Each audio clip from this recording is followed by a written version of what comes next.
ಪಾತ್ರೆಯಲ್ಲಿ 1 ಲೋಟ ಅಕ್ಕಿಗೆ 2 ಲೋಟ ನೀರರಂತೆ ಕಾಯಲು ಇಡೋಣ. ಮತ್ತೊಂದು ಕಡೆ 6 ಮೆಣಸಿನಕಾಯಿ, 1 ಇಂಚು ಶುಂಠಿ, 10 ರಿಂದ 15 ಎಸಳು ಬೆಳ್ಳುಳ್ಳಿ, 1/4 ಚಮಚ ಮೆಣಸು, ಕೊತ್ತಂಬರಿ ಸೊಪ್ಪು, ಪುದೀನ ಸೊಪ್ಪನ್ನು ರುಬ್ಬಿಕೊಳ್ಳೋಣ. ಮತ್ತೊಂದು ಕಡೆ 5 ರಿಂದ 6 ಚಮಚ ಎಣ್ಣೆ, ಬಾತ್ ಮಸಾಲ, 2 ಈರುಳ್ಳಿ ಫ್ರೈ ಮಾಡಿ, 3 ಟೊಮೊಟೊ,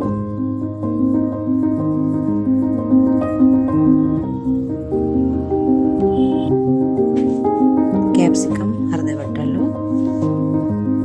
ಬಟಾಣಿ ಅರ್ಧ ಬಟ್ಟಲು, ಬೀನ್ಸ್ ಅರ್ಧ ಬಟ್ಟಲು, ಕ್ಯಾರೆಟ್ ಅರ್ಧ ಬಟ್ಟಲು, ಗೆಡ್ಡೆಕೋಸು ಅರ್ಧ ಬಟ್ಟಲು, ಚಿಟಿಕೆ ರುಚಿ.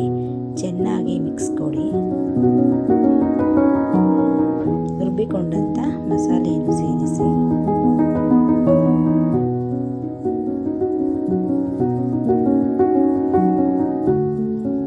ಎರಡು ನಿಮಿಷಗಳು ಬೆಂದ ನಂತರ ಮಟನ್ ಸಾಂಬಾರ್ ಪೌಡರ್ 2 ಚಮಚ, ನೆನೆಸಿರುವ ಅಕ್ಕಿ 10 ನಿಮಿಷಗಳು ನೆನೆಸಿರುತ್ತೇನೆ. ರುಚಿಗೆ ತಕ್ಕಷ್ಟು ಉಪ್ಪು, ಚೆನ್ನಾಗಿ ಮಿಕ್ಸ್ ಮಾಡಿ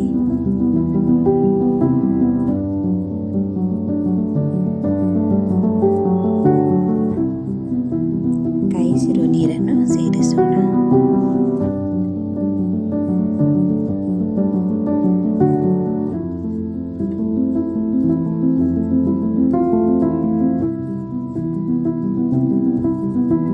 ಎರಡು ಚಮಚ ತುಪ್ಪವನ್ನು ಸೇರಿಸಿರುತ್ತೇನೆ.